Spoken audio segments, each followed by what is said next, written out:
finally we turn to Dr. Rita, who has been very, very busy doing a cesarean section, and she's just got on board. And Shilpa is asking her, Doctor, what mode of delivery I could have is what I asked you in 5th month of pregnancy. I asked you the same question in 6th month and the 7th month and the 8th month and the 9th month.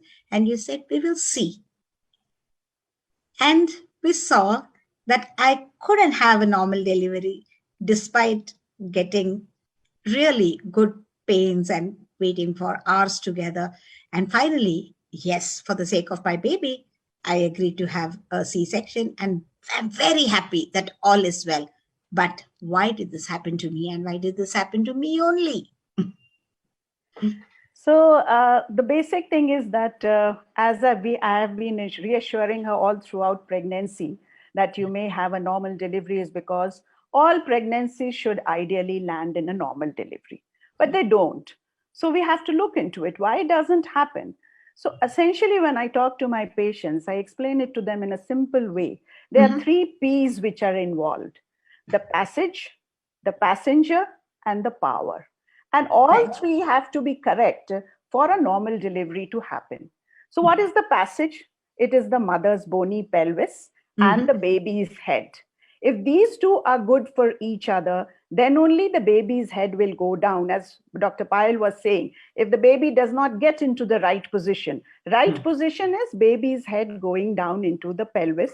And this is very important for a person who's going to deliver for the first time. The second one is the passenger, our baby. It has to be in the right position, head down. Sometimes the baby's head is up. Then we cannot allow a normal delivery, what we call a breech position. Even when it isn't head down, it has to be in the right flexed position for it to come down correctly. And the last one, which is the most important one, the power or the labor pains. Nature has designed in such a way that the labor pains have to come in a programmed manner and progress in a time frame. We cannot wait on endlessly because it leads to the mother getting tired, the baby getting stressed out. So we have to kind of time it. And that's what has happened in your case, that because you started getting stressed out, because the baby started showing signs of distress, we had to intervene. So the labor pains also have to come in a correct, coordinated manner. Progress has to happen in a timed manner for us to ensure the normal delivery. So whenever all these things fall in place, we have a normal delivery. When they do not fall in place, we intervene for an operative delivery. Excellently said. More power to you, Dr. Rita, because I think, this is one of the finest ways of explaining, because there are multiple factors involved. Having said that, there are also certain situations where either because it is dangerous for the mother or the baby to continue as such, we as healthcare providers or OBGYNs make the decision that we will not allow her a normal delivery.